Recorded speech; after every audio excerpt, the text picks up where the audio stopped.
If you had to pick one, which streamer would you ditch? Yahoo Finance's tech editor Dan Howley joins us to explain whether consumers will start cutting away some subscriptions to afford others. Dan, this as some are starting to raise prices. So which one's got to go? Which one is it? You know, it's hard for me to say right out of the gate, but, you know, to be honest with you, I think at this point it'll probably be a Netflix, right? I mean, yeah, I know. I mean, look, they lost the 200,000 subscribers in the last quarter when they were supposed to be getting more than 2 million, according to analysts. They're expected to drop another 2 million in the next quarter. And, you know, to be frank, I'm one of the people that Netflix hates the most. I share my password. Rather, not my password. I use my parents' password. I glom onto them. Sometimes we use my in-laws' password. But to be fair, I also share my YouTube TV account and my Spotify account with my parents. So it's a tit for tat. But, you know, they're going to start cracking down on this. Obviously, they have plans in place to do this. They don't know exactly how they will, though.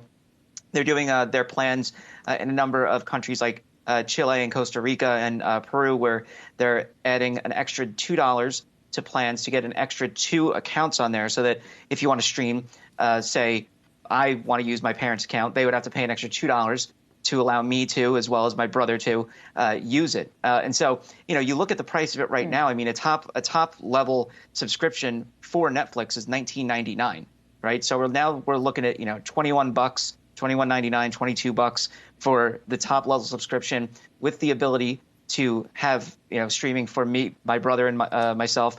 You know, that's on top of all the other platforms that we have. We have Hulu, we have Disney Plus. By the way, I pay for everyone's Disney Plus as well.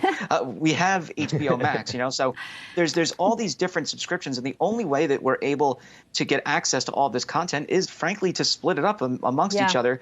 You know, we use it, like I said, we're on YouTube TV and Hulu and or Spotify and Disney Plus. They're on Netflix. I mean, you know, the idea that we're all going to have to then start chipping in even more on our side so that we can share it, I mean, it just at some point becomes untenable. Dan, you know, I will also admit to using my parents' Netflix account. I also use their Prime account, by the way, but I do pay for some other accounts. That's an interesting chart, because I wonder if it really does still come down to price for users, or is it really just about good content? I mean, look, content is part of it, and unfortunately, Netflix has been losing content. You know, they do have, obviously, their big hits that come out, but they don't have things like The Office or Friends or, you know, shows that really had people going and binging over and over again, or just leaving them on throughout the night. That's what I do with Bob's Burgers on Hulu. And, you know, I think Peacock's another thing that we just signed up for to stream The Office as well. But, you know, I think that Netflix is going to be something where, you know, we ditch it for a month. When something new comes out, then we'll go back and get it, and then ditch it once we finish streaming it. I think it's not going to be one of the things that we constantly re-up. And, you know, I think as we see these kinds of price increases, again, they just increased prices in January. So, you know, the idea that we would see something else on top of that, it just feels like it's untenable. So I think we're going to start going to the point where, you know, people are going to say, well, they don't have a show this month, I'm going to kill the subscription until it comes out. I'm paying for my parents' Amazon Prime. How crazy is that? How ridiculous. You're a good son. You're a good son. I hope Amazon is not listening, because we all just admitted to using that for the full family. But Dan, a conversation that's going to continue, no doubt, because it does feel like people are kind of reaching their limit when it comes to those streaming services.